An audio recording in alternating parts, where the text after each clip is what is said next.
মন্দির আছে, এটু মন্দির আছে এর সামনে। হ্যাঁ সামনে আসেন দেখেন মন্দির এর আগে কথা মন্দির দেখাবার চাচ্ছে। হ্যাঁ হ্যাঁ আমাদের মন্দিরটা দেখেন।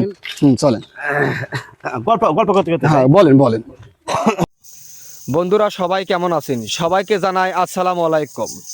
আমি চলে এসেছি ফুত্তিতলা।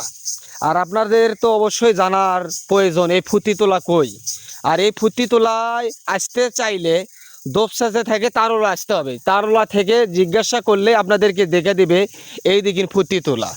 আসলেই আপনারা একটা ভয়ঙ্কর মন্দির দেখতে পারবেন, যে মন্দিরে দিনের বেলাও মানুষ গেলে ভয়ে ছিনছিন করে কাঁপে। এত ভয়ঙ্কর একটা মন্দির যে আমরা ভিডিও করতে করতে আমাদেরকেই ভয় লেগে গিয়েছিল। আর আপনাদেরকে সেই মন্দিরটাই আজকে আপনাদেরকে দেখাবো। আর ওই মন্দিরের যাই ঠাকুর, সে ঠাকুরের সাথে আমরা যাই আমাদের দেখা হয়েছে, সে ঠাকুরের সাথে আমরা কথা বলতে বলতে মন্দির দিকে আগে যাচ্ছি। আপনারা ভিডিও দেখতে থাকুন।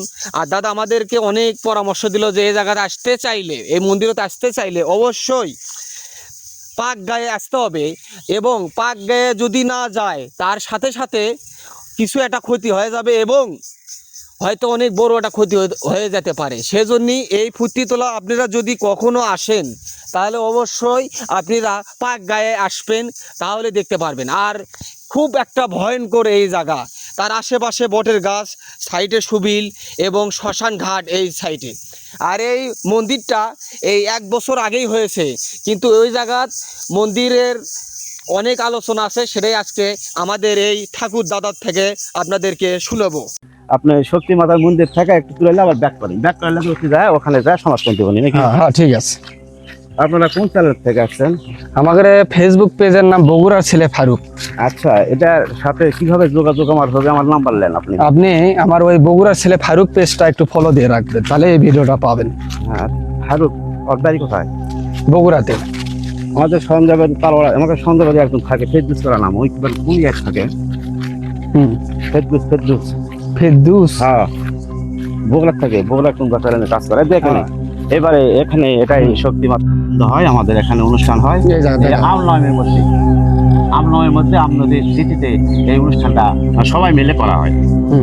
আসেন যাই, ওদিক যাই, মন্দিরটা একটু ভালো ভালো ঘুরে ঘুরে ঘুরে দেখা। নামে যাওয়া আছে, নামে ফটকে দেখে এর থেকে দেখান যাবি। দেখো মন্দিরটা ভালো করে ঘুরে ঘুরে দেখা। ভালো করে নতুন কেবল এবারই হচ্ছে, এবারই নতুন মন্দির হচ্ছে। আরে বেশি দূর যাবি না, মাইক্রোফোন কারেক্টন পাবি না, এখনো কাজ সারা হয়নি তো। চলেন না ভাই, না না নামে যাবি না, আসো ঘুরে নিয়ে চলে আসো। এখনো ফিনিশিং হয়নি, কেবল উদ্বোধন করা হচ্ছে এইবারই। হ্যাঁ এখন ওখানে সব মানুষ ট্রান্স করতো। আগে যখন এই লাইয়ের বাদামালা যখন নৌকা যেত এখানে, ওখানে নৌকা একটা গেত না, কি হতো আমার বাপেরা গল্প করে শুনছে, বাপের বাবাদের গল্প করে শুনছে। এদের কি খাওয়া দাওয়া হয় তা না? হ্যাঁ হ্যাঁ হ্যাঁ, বাপ দাদাকে গল্প করতো, যেটা খত্তিতলা নাম হচ্ছে, এটা হচ্ছে সত্যের আলী আছে এখানে। হিন্দু মুসলমান এইখানে একটা যোগ্য একটা প্রতিষ্ঠান এখানে আছে, বটের গাছের কিন্তু আমরা তো মানা গুনে কেউ করি না। হ্যাঁ এটা জায়গা হলো, আমরা চলে যাই শহরে ছুটি নাতে ঢাকা মনে সরে যাচ্ছি মন্দিরে। হ্যাঁ এইরকম পুরাতন জিনিস এটা বোঝা পারছেন, কিন্তু এটার কোনো কি আছে? গাছ কি থাকতে পারে? বট বৃক্ষ, আমাদের বট গাছের ছায়া জন্য কিন্তু আমরা বেঁচে আছি। হ্যাঁ বট গাছের জন্য। বট গাছ কিন্তু সব জায়গা কিন্তু হয় না। আর এর আবার পাখি না খেলে, হজম করে ফেরা না দিলে বলে গাছ হয় না, শোনা কথা। বন্ধুরা আজকের ভিডিও এই পর্যন্তই। পরের ভিডিও দেখার জন্য আপনাদের আমন্ত্রণ রইল। আসসালামু আলাইকুম।